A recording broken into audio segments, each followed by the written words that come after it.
News.mc on Monaco Info is brought to you by Monaco Legend Properties.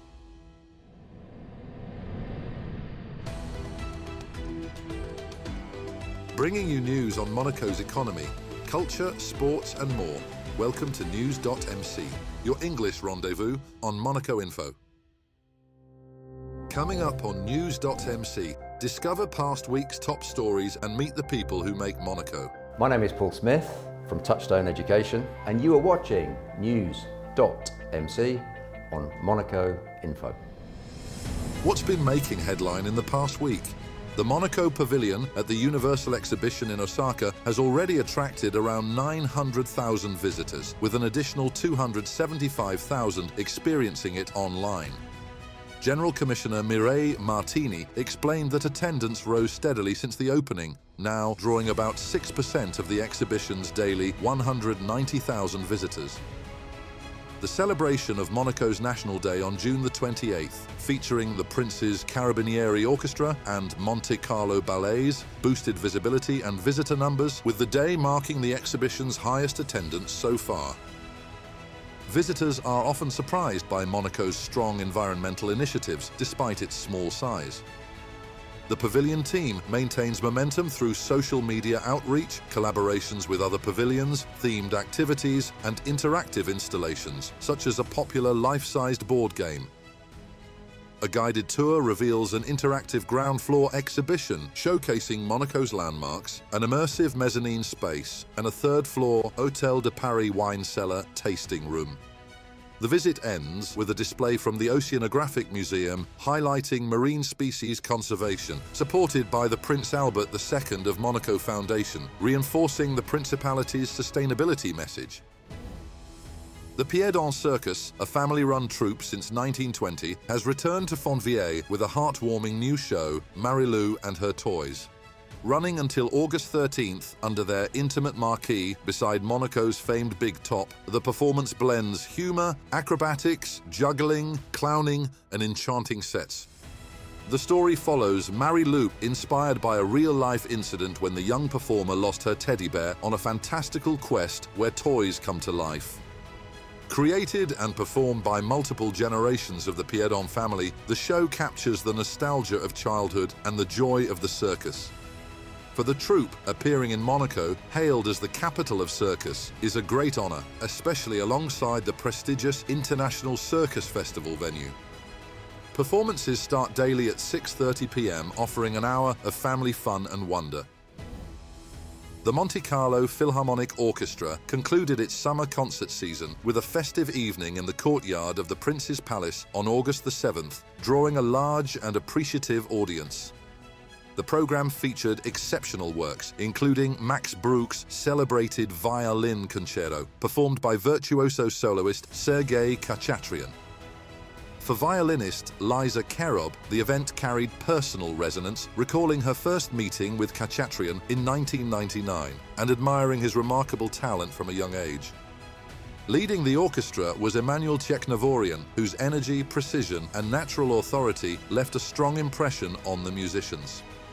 The night ended on a joyful note with Johann Strauss's iconic Blue Danube Waltz, famously played to Apollo 11 astronauts in space in 1969, adding a touch of history to the occasion.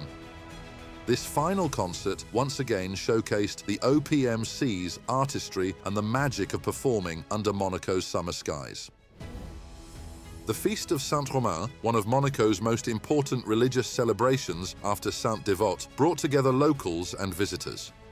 Festivities began in late July with popular pistou soup and fish soup evenings in the Saint-Martin Gardens, attracting hundreds. The highlight came on August the 9th with a parade where participants received gifts from merchants and passers-by. The faithful then attended Mass at the cathedral before taking Monaco's small train to the Saint-Martin Gardens for an aperitif hosted by the town hall. Claude Manzone, president of the National Committee of Monegasque Traditions, stressed the event's role in preserving heritage, language and identity. She also highlighted the committee's centenary and the recent reopening of its museum, which features a temporary exhibition until August 31st, before a redesigned display on ceramics, notable figures and religious traditions. Victor Langelotti made Monégasque sporting history by becoming the first cyclist from the Principality to win a World Tour stage, triumphing in the Tour of Poland on Saturday. His perfectly timed sprint in the final 500 meters secured both stage victory and the leader's yellow jersey for a day. Langelotti ultimately finished 5th overall after the concluding time trial.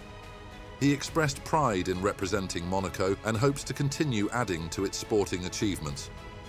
His next goals include the World Championships in Kigali, Rwanda and the Vuelta a España as part of preparations for the 2026 Tour de France Grand Départ from Monaco.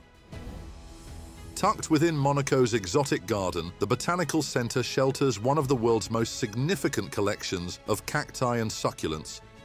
Established in 1960, it preserves rare species such as the aloe dichotoma, with only around 100 left in the wild, and the unusual hatted cactus. Around 10,500 plants are cared for, most in pots, with 90% protected under international conservation laws. Many cannot survive outdoors in Monaco's climate, so they thrive in purpose-built greenhouses where staff manage controlled pollination and share seed data with gardens worldwide. While the exotic garden remains closed until October, visitors can explore the greenhouses free of charge for a glimpse of this desert oasis.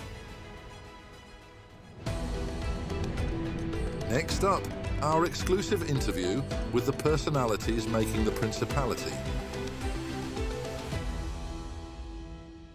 My name is Paul Smith from Touchstone Education. I was brought up and did my primary school in the north of the UK, in Yorkshire. In English we would say it's a pit village, which means a mining village, a coal mining village. So my background is very modest. Both my parents were teachers. When I was born, I'm the oldest, I was born in 1964.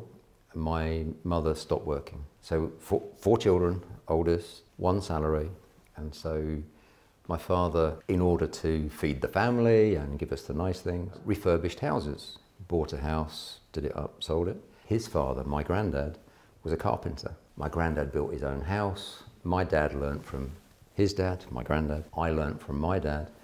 And I suppose from the age of 7, 8 years old, I've just had, if you cut me, not blood comes out, property comes out, real estate comes out. Before my 18th birthday, I bought a flat, an apartment in London, for £9,000, terrible condition, the cheapest flat in London, probably. And I then spent the next 18 months doing what I used to do with my father. I spent less than £1,000, and 18 months later, I sold that property for £33,500.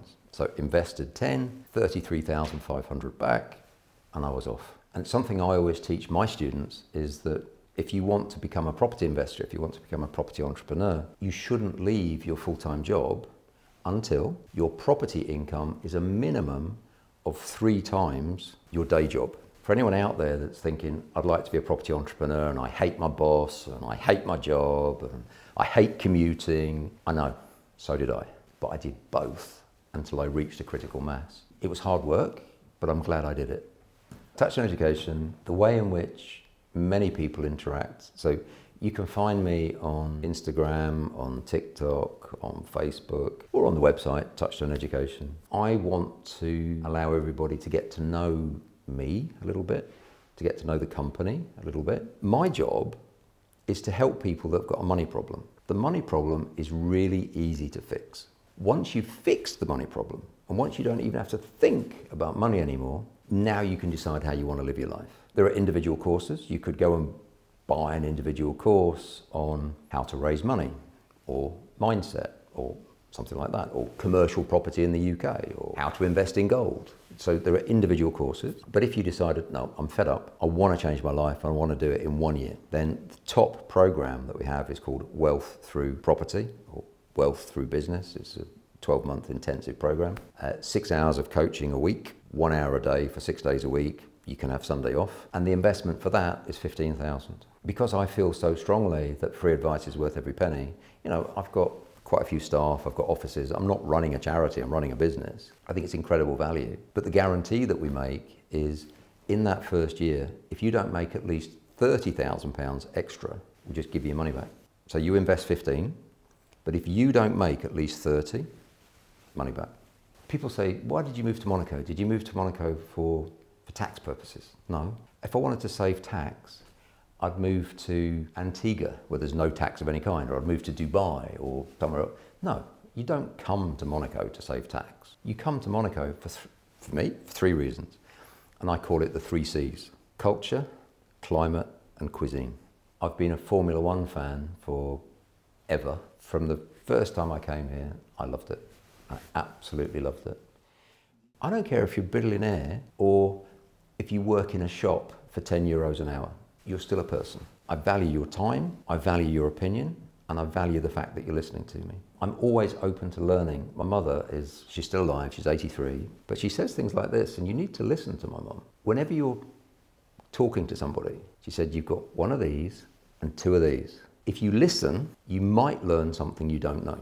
If you're speaking, you're saying things you do know. With my formula, I can help 97% of people that have decided they want to be helped. I've got a very good friend he's Indian. He's called Bhavin. Hello, Bhavin, if you're watching. Bhavin calls me a guru. And I'm okay with that, because for an Indian, a guru is just a teacher. That's all. That's all I want to be. I'm not an expert. I'm not better than anybody else. I'm just a teacher. And what Bhavin told me years ago now, he said, when the student is ready, the teacher will appear. If there's any students out there, the teacher's here. If there's no students out there, there's no teachers. So I can help, my company, my formula, as you put it, can help 97% of people that want to be helped. That's all for today. Thank you for watching News.mc, your English rendezvous on Monaco Info. Discover the full interview and more stories on our websites, News.mc and MonacoInfo.com. Next week we will receive Maurice Paniello from Monaco United. This show is intended to provide a summary of the past week's top stories for the English-speaking audience. For daily and real-time news updates in English, please visit News.mc and subscribe to our free daily newsletter. For French news, visit MonacoInfo.com. This show was brought to you by Monaco Legend Properties.